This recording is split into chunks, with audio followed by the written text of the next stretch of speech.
Welcome, everybody. I am Koroush AK, and this is the Market Meditations Podcast. We talk with fascinating people from around the world and extract mindsets, routines, stories, habits, and much more so you can build yourselves richer lives. In this episode, we speak with Jack, who comes across as an extremely deliberate and pensive person. He shares with us not only his insights into trading, but he dives far deeper and talks about how trading anchors him and helps him battle his own personal demons. I'm honored to have you with me today. If you'd like to give everyone a quick introduction. Cheers for having me, Koroush. I'm very, very, very excited to do this with you. I'm Jack of all trades, as you heard, Litecoin Jack, Ethereum Jack. I came into this space in 2017 and started learning about trading, but I really didn't know much on the trading side of things. I'm a software engineer originally, and Bitcoin fascinated me. As I came across it, Ethereum fascinated me, and I decided to buy some. And ever since then, I kind of got dragged into this rabbit hole. Really, before I actually did some trading and reading about Bitcoin and everything, I launched a few companies, software companies. We created all kinds of bots for all kinds of different things, games, and just collecting data, selling data. And I have some of these companies still. So I do still have these companies that I need to deal with, but most of them are not in my hands anymore. I still own a stake. But it's been, giving me the freedom to fully dive into Bitcoin and trading. And I think that's really what got me going. Other than that, I'm sure a lot of people know this, but I really enjoy surfing. It's been my main driver ever. I started surfing around the age of 14, and has actually been the reason for me to, make businesses, make sure that I have enough time of my own, travel around, meet people, learn new things. So surfing is really in the center of my life. And other than that, I'm someone who just loves figuring out how things work. So Bitcoin was a great avenue to do so. But as a kid, I really wanted to wander into how is a website made. I was 12, I couldn't speak English, and I had to learn how I could build websites. And back then, websites were just simple HTML, and I didn't understand English. So it was quite a little road to start learning how to program. And that's kind of what I do. I like to travel a lot. I love good food. I love to cook. I love to surf, and I love to figure out how things work, and preferably, as I enjoy doing them, kind of make a little bit of money on the side too to keep sustaining that kind of behavior. So that's Jack. Jack, that was a fantastic introduction. I love how you live your life in general. It's very balanced. You seem to put the necessary focus in to make money by contributing value to society. You're a software engineer. You're also pursuing your interests, traveling the world as well alongside doing this. You seem to have a curiosity for a lot of things, which is one of the main reasons I put you on this show. Everything you do is deliberate, and you seem to dive quite deep into it. So before we get into, say, a lot of the heavier topics, I'd love to hear a bit more about, well, firstly, your surfing in general, because I've done surfing once. It was in Bali, and I actually went to one of the hardest beaches, apparently, to surf, which I found out afterwards. So my first road into surfing was quite difficult and not hugely successful. So I'd love to hear a bit more about why you surf and what your mindset is with regards to surfing. Where does this passion come from? The passion kind of came across it just happened. A lot of things in my life just happened. I was on holidays with my parents in France, and I saw surfers, and it just looked like something I wanted to do. So basically what happened is that we used to live around water a lot. So I was quite familiar with swimming and everything. And my parents said, all right, listen up, next year in school, if you do well and you pass your year, we're going to give you a reward, and we're going to give you a full week of lessons, surfing lessons. And obviously that was enough motivation for me to do well in school. I was never a very motivated student. Like, my mind used to wander off and do other things than what school was expecting me to do. And so I did well that year in school, and got my lessons in surfing from a local French surfing teacher, and I was completely hooked. I wanted to buy a surfboard and all the equipment, but my dad was like, well, like, you don't have a car. How are you going to get to the ocean? How are you going to be surfing? So it required me to, I don't know, argue with my dad over whether I could buy a surfboard with my own money or not. And so that year I did some extra little jobs on the side, and I was allowed to buy a surfboard. So from there on, really, I just started to go with friends. I was 15, and we took like the train from Holland to France with two of my friends, just surfing. And I don't know, I think what fascinated me most about surfing is that it's a constant battle with your own fears, because the ocean is, it's super strong, and it's the waves are always bigger. So you're always challenging yourself on the edge of, am I safe? Can I deal with the ocean's power? And also realizing that you're just a blip on the big scheme of things. You're at the force of the ocean, of Mother Nature. And as I grew older, I kind of realized that surfing was literally the mirror to my own consciousness. As like, when a surfing session is going pretty shit and things don't work, it's generally because that I have like a mental block somewhere, which originates from, I don't know, anger, sadness, or something else that I'm not aware of. And by being in that ocean, sporting, it kind of opens up the mind to the awareness of what it's dealing with. So generally, if I feel that things are not going well, I kind of take like a 15-minute break, just sitting there in the ocean, staring in the empty distance, and it's really meditative. At that point, you kind of like start to understand where your block is coming from, and you're trying to think about it, acknowledge it, and know that you got to deal with it later on.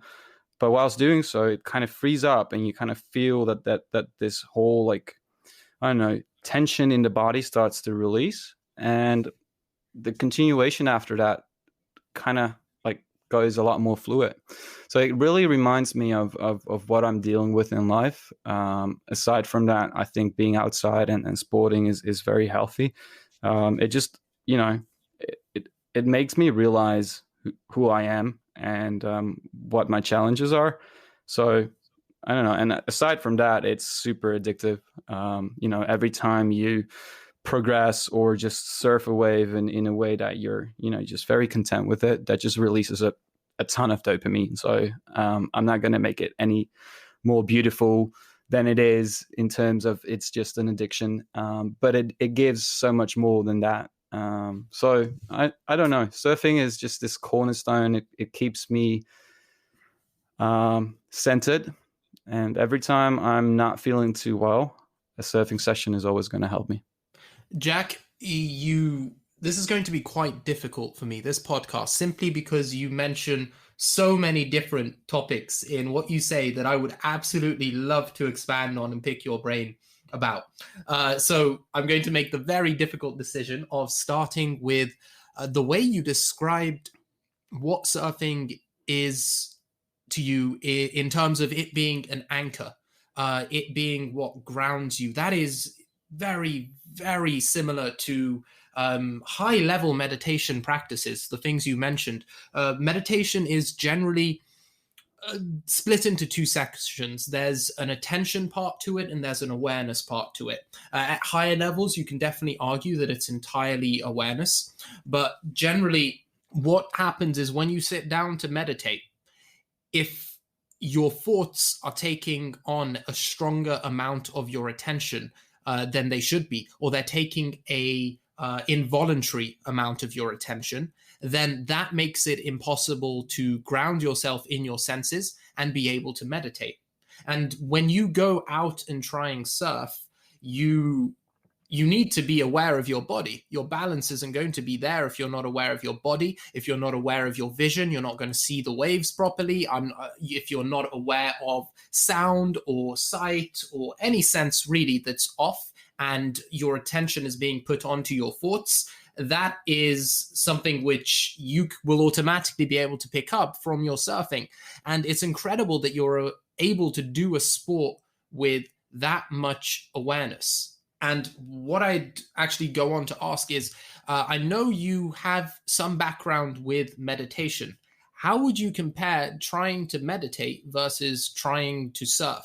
Do you notice any differences? Because everything you described, the undoing of tension in your body, the noticing stuff is off, the daily check-ins, the anchoring, that is literally high-level meditation practice, which requires quite a substantial amount of awareness.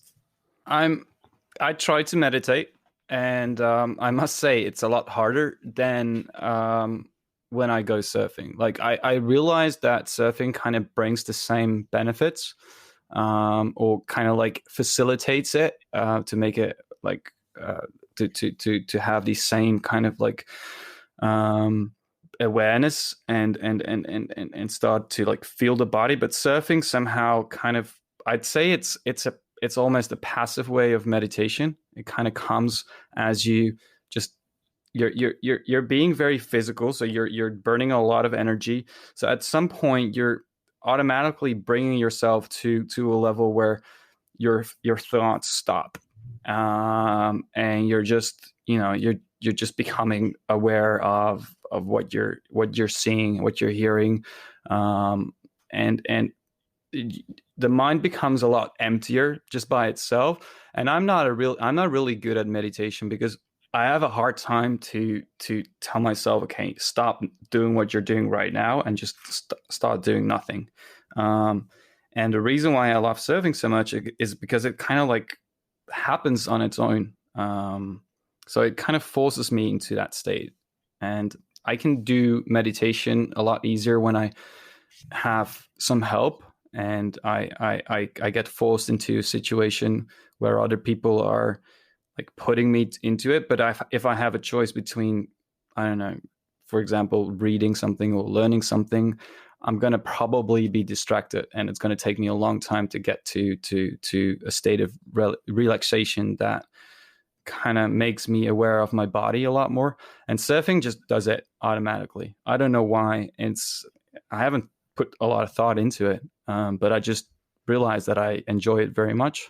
I'd love to dive a little deeper into that. So now you've transitioned slightly away from high-level meditation. I think you'll find this interesting and kind of think aloud during this podcast. So a flow state is more a state where you ground yourself entirely in your muscle memory, your physical sensations. I personally like to split conscious experience into two different types of sensations. You have your thought sensations, and then you have your more physical sensations. The physical ones are sense of touch, sense of taste, sense of smell, sight, all these things which you can physically see. And then the thought ones are it's that voice in your head. The voice doesn't exist, but your conscious experience generates it. Would you say, and I remember you also mentioned that the surfing is somewhat addictive. How do you differentiate between an escape and something which genuinely adds value to your life by anchoring you? At what point does surfing become one or the other? Is it both for you? Does it vary? When I'm in a period where my mood is down, so like to comment firstly on, I do have a background in manic depression. I've never been diagnosed with it, but I have a lot of family members who've been. So when I'm in a phase where things are not going as well with me as I would love to, surfing just doesn't do it anymore. There's too much of a block and I need to solve it first. So surfing really is an addition to when I'm feeling well, to on a continuous basis realize what's going on with me in my body and my and my happiness. But when I'm too far down the rabbit hole of negativity, it's really hard to use surfing. So the addictive pod or whatever doesn't drag me to the ocean anymore. So it's really part of a regular constant flow in life where I feel well, I go surfing a little bit to become aware of what's going on in my mind or in my body, and then reapply that to do well in life, etc., etc. So when there's like a positive feedback loop, it works well. But when I spiral in the other direction too much, and I'm too late to turn things around, surfing doesn't really help anymore. So I'm not really sure if that's an answer to your question, but for me, it's very important to keep a certain sense of continuity. Yeah, surfing is a continuity that only works well when I can combine it with a certain flow in life. For me, it's really important to keep doing that. But once I spiral out too much to negativity and not caring enough for myself, not caring enough for my sleeping schedule, my food schedule, getting enough exercise, etc., then I kind of like, the need for surfing diminishes. It becomes too much of a struggle, and I think one of the reasons why it becomes too much of a struggle is at that point, I'm so stuck with myself mentally that I'm not even sure whether I can cope with everything that's going to come up through surfing. So it's like surfing keeps me flowing, keeps my mind open to how I feel and how my body feels. And when I'm way down in like the depression rabbit hole, which I haven't for a long time, but I've been there, then it's I think it's too confronting. So I eventually I get out of it, and then I start surfing again and start enjoying surfing again. But when I'm in a negative spiral, I generally don't surf, which I actually should. But it's often difficult to find the willpower to do the things we know will solve our problems when the problems arise. It's very relatable, and I'm sure a lot of people can and do relate to that. All of us deal to different extents with these sorts of troubles. You mentioned that depression has been around for quite a while, and it actually surprised me that surfing isn't your instant out, but obviously in practice I can see if it's something that requires willpower, in times when our willpower is drained, it can be extremely difficult to get out of that sort of spiral. Jack, could you give us a story about one time where you were faced with quite a deep spiral and how you managed to get out of it?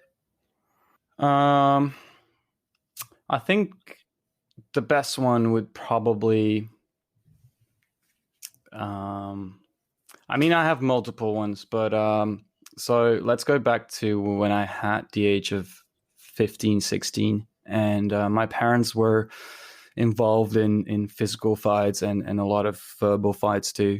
And I kind of started losing fun in life and I was really trying to help my parents out in the sense that I felt responsible for what was going on. That was just a product and a result of especially how my dad kind of treated me and told me things he didn't mean when he got angry. But, I was at the root of their problems. Sometimes that's kind of like what he said.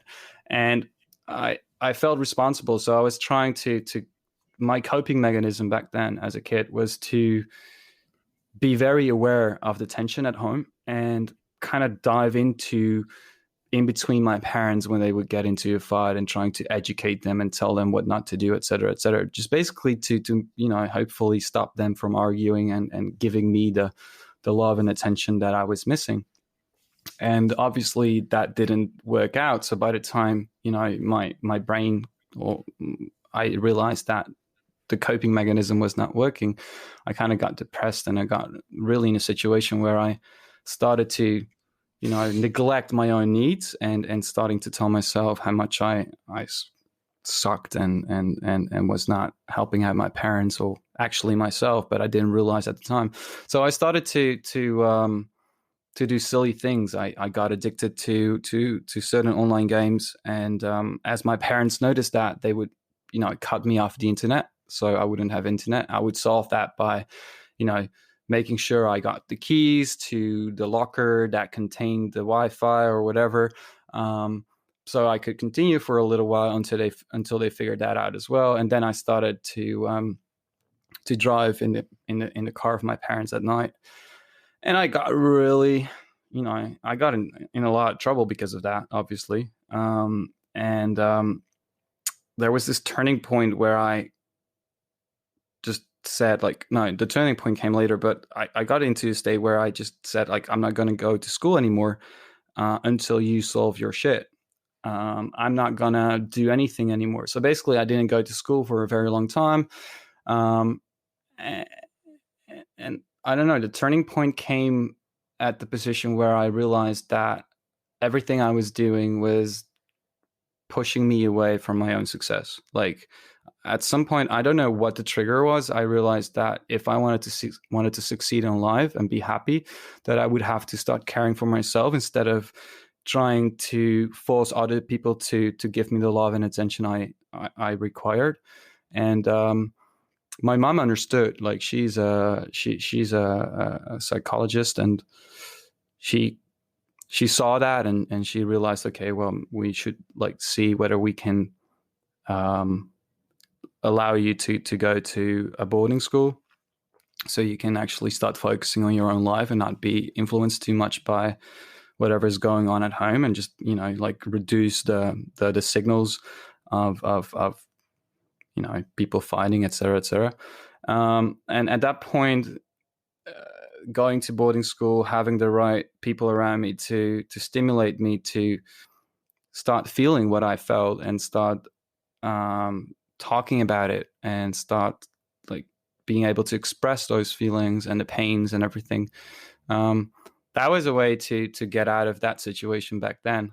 But generally, like, if I have to look at some abstract way of dealing with depression, is literally, first understanding what your needs are, and what you're not getting, and what is in the way of getting it. So depression for me a lot of times comes from being stuck in a place and not having the control anymore, which then obviously becomes very difficult to regain the control. But you really got to start making the steps to slowly but steadily give yourself what you need, which often, is blocked by fears and other things. So getting someone to talk with and talk about, and someone who you trust to levitate you into the right direction, if you can do it on your own, is generally has been the way for me to do it. And at the end of the day, nowadays I'm much more concerned about preventing depression. So, recognizing the early signs, and making sure that I make decisions that prevent me from getting stuck with something. But once you're depressed, eventually you're gonna have to start moving, and stop sitting around. And it's difficult what tips that, but generally it becomes this point where I just feel that I'm done with it. That I no longer want to be unhappy, that I no longer want to battle myself, and I kind of get angry at myself, and try to get myself moving again. Jack, that's quite incredible. It makes me think of the saying, smooth seas seldom make a skilled sailor. Although you've had quite a tough time through that, I'm seeing all these skills that you've developed during this period. For example, you're almost forced to have this hyper awareness of not only your own emotions at a young age, but also the emotions of two other humans living with you. You've been forced to understand theirs. By those high levels of empathy are just another form of awareness, coupled with I remember you said earlier when you were talking about surfing that you wanted your surfboard, you had to earn it.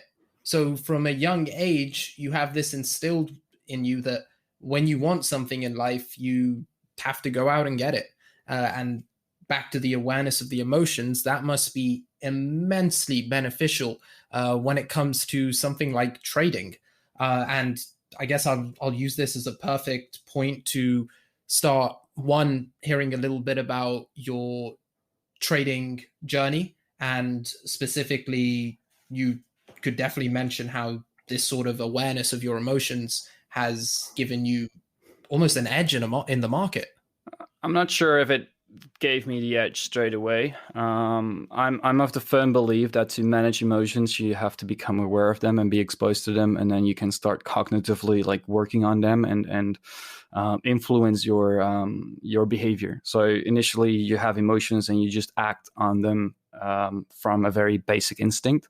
And as you grow older, out of childhood or whatever, if we're just talking about what happened with me back at home, you develop these coping mechanisms, and the only way your life is going to get better is once you start to be aware that these are coping mechanisms and that there's emotions behind them that trigger them, and then you act upon the transition between something symbolically happening, triggering your emotions, triggering coping mechanism, and then you have to be in between there and say like, okay, well, I'm acting irrationally.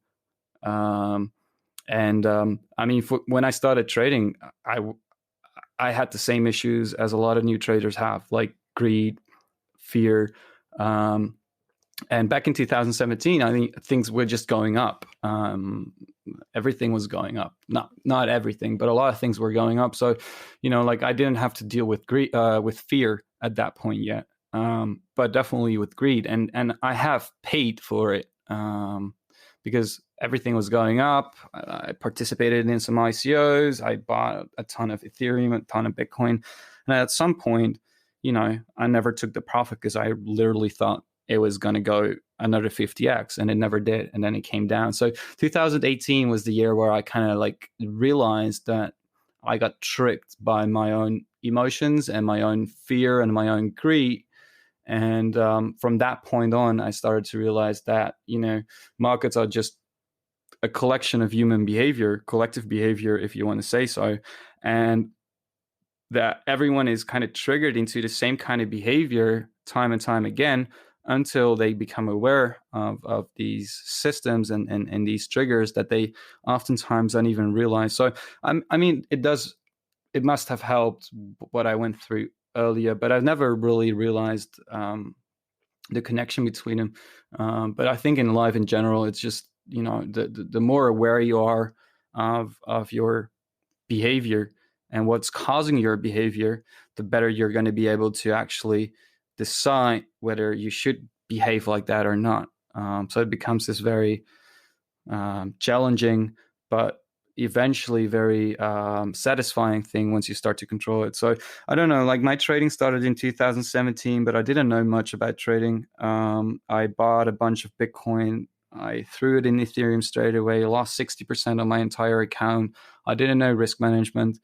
And then bought a bunch of altcoin based on their fundamentals, like Omizago, and shares, all these coins that did crazy runs. Neo, well, and shares later was Neo. And at a certain point, it just made no sense to me anymore. I made a lot of money, I lost a lot of money, and I was definitely 100% intrigued by how the markets work and why they work. So I really started to think about, okay, why is everything happening? Why does this happen? Why does that happen? So I lost quite a bunch of money, pretty much like 80% of what I gained in 2017, early 2018. And, I just said, you have a choice. Do you like this? Are you intrigued by it? Yes. Okay, then just go sit down, head down 24/7, try and study all the different frameworks out there. Take and pick from them whatever you think might be valuable, and just keep throwing shit on a pile and rinse it and see what sticks. And that's actually what I've been doing. So I came across things like obviously patterns to start with, and then I learned a lot from Cret in regards to price action concepts. I came across the Inner Circle Trader. I took his course mainly for the risk management, because Cret said that he learned a lot from the risk management module from the Inner Circle Trader. And then Elliott wave theory. And Elliott wave theory blew my mind in the sense that the theory kind of described the golden ratio phi to be significant in extensions in fractals of price, and that it's related to how natural processes form themselves. And that just blew my mind. At that point, I realized this is far more than just, a bunch of people buying and selling something, but it's much bigger. You could literally grab a tree and look at how these branches fractally grow out and find a fractal right there that, if you modify it a little bit, could look like a market in an abstract way. So that's really when my mind was blown. And obviously that tied into GAN, because GAN was like the next layer on top of Elliott wave theory, basically, for me at least. And I learned a lot about game theory as well from the Inner Circle Trader, just basically like thinking like there's predators and prey, and people are influenced by their emotions. So where in the market are they going to get punished the most, et cetera, et cetera. And, I'm just rambling about a lot of different concepts, but at the end of the day, I wanted to know how these concepts all worked. And it took me a while to finally get to the point where I feel that I can structurally apply bits and pieces of all these different frameworks and theories into a working solution that is now my trading framework. Shout out to both Cred and ICT. While I never really followed ICT closely, I know Cred was actually one of my motivations for joining into the space. So it's cool that they also influence your journey. Again, you mentioned so many things I want to talk about, so it's a hard decision to pick one. But Elliott wave theory, that was also exactly what got me into trading originally.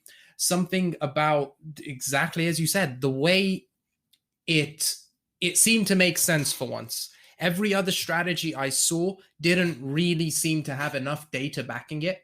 But when you see the golden ratio, which is ingrained into the very fabric of the universe, right down to not only the DNA of our cells, but the actual way in which we see particles move in the quantum realm, it also abides by the golden ratio. It is if there was a source code of the universe, it would have something to do with this golden ratio. It's ingrained into the very fabric of reality. So when I finally saw this in the market work, well, it made sense to me. It made sense to me that this might be something that human behavior abides by. The function of demand and supply, even something about that retracement on we have a wave free up and it retraces to the 618 level, something about that just being aesthetic and psychologically nice, making humans want to apply it.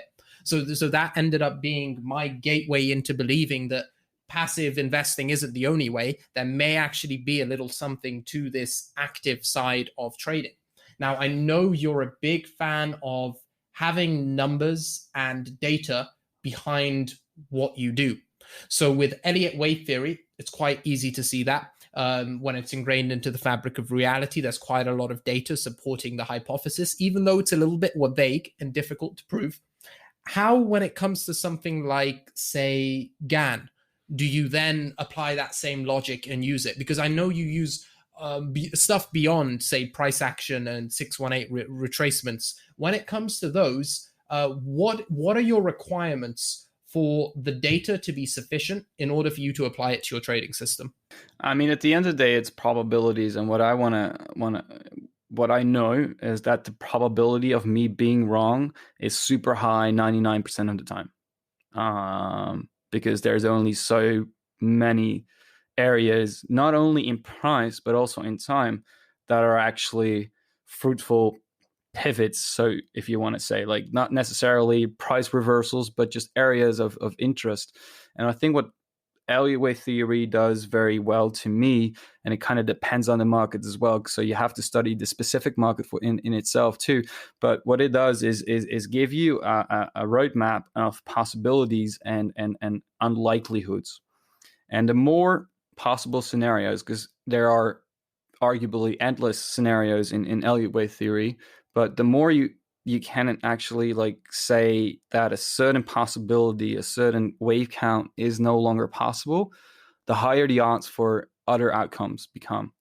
And for example, in Elliott wave theory, what I do know is in Bitcoin, you're always going to see the largest retracement at the beginning of a trend. And then from there on, generally, things become more aggressive. And it just gives you a roadmap on how far you can still reach in a certain trend. So once you got the confirmation that a certain trend is actually pivoting and it's not a correction anymore, it gives you just the next logical step. And it doesn't mean that the trend is going to reverse there or anything else is going to happen, but you at least have some kind of a clue where you are in the trend. And you're never going to be 100% certain about it. But what I try to do is just map out the phase of the trend and how far these trends generally extend from that point on and retrace. So logically, like if you go back to 3K back in 2018, that was a rally that went to 14K, and I was actually quite bearish when we hit like 9 or 10K, because it was a logical kind of like target area for Elliott wave theory, and it just extended further and further and further, and it made me realize that for Elliott wave theory I had to start like writing down how Bitcoin likes to behave against these extensions and retracements, et cetera, and then just have a certain probability that you keep on going and don't fade the trend until it actually gives you a proper structure of a full bull run with the kind of patterns that come with the reversal. So at that point, it became this kind of puzzle. And I'm not an Elliott wave expert, like at all. Like that's the funny part. Like I kind of use it as a general outlook, but I'm not an Elliott wave expert. I see people with super incredibly difficult wave counts, and I try to keep it simple as possible, where I just generally know, okay, well, the odds for this breakout extending 1.618 or 1-to-1 or 0.618 are this, and that. And based on that, I just try to scale out. And if we go past these points, I try to scale back in because the trend is still going. How much weight do you attach to Elliott wave theory? I know you're primarily a price action trader. How do you decide how much probability and how much weight you attach to, say, Elliott wave theory or GAN or any other non-primary strategy you use? At the very basis, it's always price action. So I need to have a setup that I know exactly that I've seen, like, I don't know, 100 times on Bitcoin on low time frames or high time frames that give me a risk-defined entry, where I know where to put my stop loss, where I know where to at least start taking profit. So that's the very basis.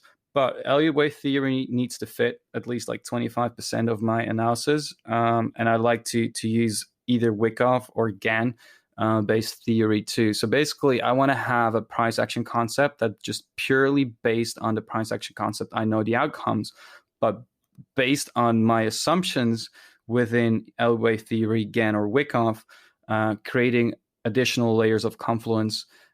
So then I know if I'm wrong, I can probably do it X amount of times. But when I'm right, I know I can let it run. Whether I have fully quantified that, I have my numbers for Elliott wave theory, but like I said, it's an endless way of different fractals and just knowing probabilities that something is going to happen. But I try to reduce the timing using GAN. And GAN also has something on targets in terms of price. So if I have a price action concept that I like, and Elliott wave theory, Wyckoff, or GAN, or the combination thereof suggest the same thing, then it becomes a 60 to 80% probability play. And that's kind of like what I've back tested throughout time. Had we spoken in 2019, I would have immediately been opposed to using variables which we can't strictly quantify. So the more variables we introduce, the more difficult it gets to model, the less quantifiable the actual variables are. So something like Elliott wave theory or Wyckoff, it's very discretionarily based. So it is difficult to just make a statistical model from it, but that's not trading.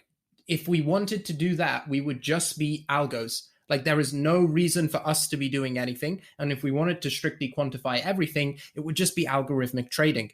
I actually believe that the only way we can survive against the ever growing and ever becoming more sophisticated AI is to use our discretion. That is the hundreds and millions of variables which our subconscious can process in order to come to decisions which could give us an edge against the currently not as sophisticated AI. So for me, recently this year, that has been using Twitter sentiment.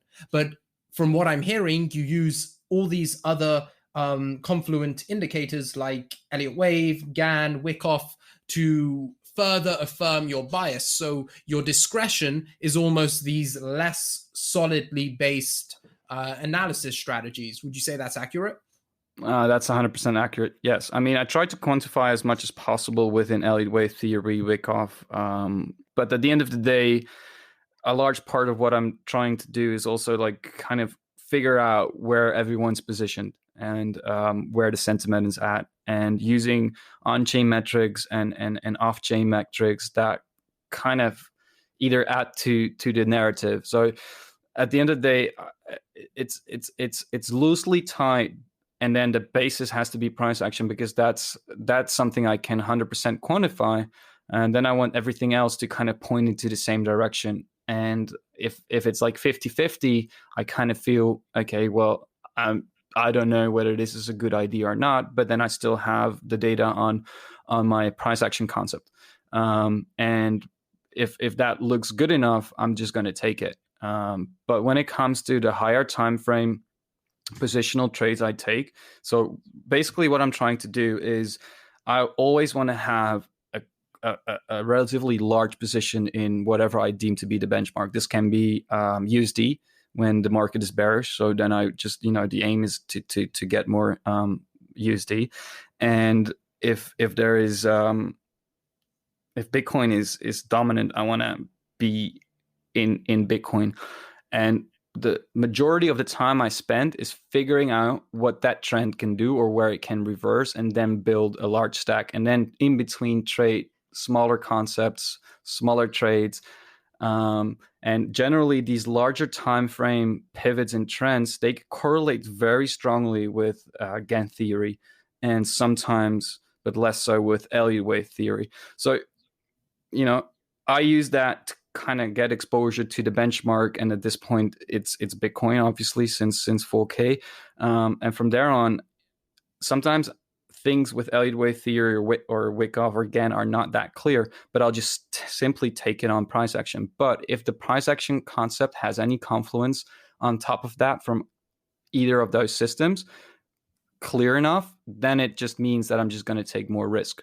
And whether that is 100% quantifiable, it's difficult to say, because there's so many variables. And I do agree with what you're saying, is that, when you're training algorithms, they're going to make a decision based on, they're either going to say buy or sell, and that decision can be differenced by 0.000001 on some variable, whilst looking at it with a naked eye, you would have probably made a different decision. So, like, algorithms don't have emotions, great, but they don't have discretion. They cannot look at a system with a lot of variables, and you teach them a certain thing to perform and act on, and they can be wrong about that because they simply don't see the little differences that you as a human would do. So I think you're spot on when it comes to, not being entirely based on numbers. I try to as much as possible, and my price action always guarantees that there is, good statistics, and then I need more confidence. I'm glad we're on the same page with that. You mentioned, and something which comes across clearly is how you're using all these different things to predict key higher time frame trend changes. And having followed you for a while, I've seen your calls have been very accurate recently. You've pretty much been bearish and bullish, almost the first person I've seen at every major pivot point. And you also mentioned how you've gone really hard into trading. You're using quite a lot of reasonably complex topics, even though you're not like you said, advanced specialized expert on them. You are somewhat of a jack of all trades, and this is a huge time investment. What made you decide trading is what I want to invest this time in versus something else? It's difficult to say what that was, but I was intrigued. It's a game. It's psychological. It's about it's about improving yourself, getting to know yourself, but also getting to know other people and how they think and how their emotions work. And it's also about politics. It's about obviously some kind of universal law, as you said, like with Gann and Elliott wave theory. It's something that fascinates me. It's almost partially a spiritual journey. It's also making me money. So it was all these different subjects that I came across in trading that consciously and subconsciously probably triggered me. And then it's a game as well. So it's like at the end of the day, it's kind of like a big chessboard, and there's all these kind of stakeholders and players with their own intentions, and you can't believe anyone but your own thoughts and data, and you try to figure out how everyone's positioned in that. And I do think a part of my ego is also finds it's a super fun game, trying to figure out why people say certain things. Are they genuine? Are they not genuine? Understanding what creates fear in people, understanding how people become greedy, understanding how media is influencing people, how we're being kept dumb as a society. You can say that, maybe, I don't know, but it's all these things that I'm trying to figure out. And aside from that, it also pushed me to learn about the financial world and what keeps this world, spinning around. And I just learned it's far more complex than I initially thought, but at the same time, I also started to understand it. So just understanding what motivates people, what moves people, what moves groups, it's just incredibly interesting. And now I stumbled upon the things mentioned in Gann, and you really start to believe that the world is, super cyclical, and that a lot of things that people would call pseudoscience or conspiracies, that there's far bigger truths behind concepts as astronomy related events on Earth. And I don't know, I think that eventually becomes this thing that goes way past trading for me. It becomes this understanding of our position as a human species in this universe, and understanding where we originated from. I'm not sure if you're familiar with people like Graham Hancock, who talks about all these ancient civilizations and stuff. It really shows to some abstraction that humankind is been following these cycles of growing consciousness for thousands and thousands of years, and that's really what's triggered me now, like what keeps me going. And all the things I learn kind of come back in trading as well. So they just move side by side. This is fantastic. I'm going to keep following down this line. I love where you're going with this, how trading it really does give you so many layers of insight. At the very base layer, you're just playing this video game where you can learn a little bit more about, well, not even learn, when you make money. You play a video game that rewards you with money, but then you take a step back and you think, how am I playing this video game? What do the rules that which make me money actually mean? Then you take another step back and you start about thinking, about the whole system in which you're playing. So not just the rules, you're starting to think about the game itself. Then you take another step back and you're starting to think about the universe in which the game is. You can really do this with anything, but trading is a really fantastic one to do that. And I haven't really found many people to speak to specifically with regards to this. So I'd love to continue down this line. What do you mean by cycles of growing consciousness? I didn't quite understand what you meant by that. There's certain beliefs across. I'd probably say they're scientists, but that, I mean, this is all very theoretical, and I'm no expert on it on the subject at all. But there are, I'm not really sure whether it's like 2,000 or 3,000 years, but there's a certain cycle where humanity every time kind of like starts from kind of almost new, and then as a species has the possibility to become more aware of different vibrations and frequencies that allow us to connect with our surroundings in a different way, basically where we become more sensitive for different dimensions and different layers, as for example the spirit realm or anything along those lines. And whether we succeed to do that as a human species kind of like dictates whether we kind of like get into some kind of higher level of consciousness where we, I don't know like how to explain this, where people get back to connectivity, back to the state where we are able to telepathically, for example, be more aware of whatever happens around us. And I'm going to jump in here, Jack. Firstly, anyone who's talking, coming at this from a purely scientific perspective, Jack is not saying that any of these things have been proved, like telepathy or the spirit realm. Take a step back and look at this with an open mind.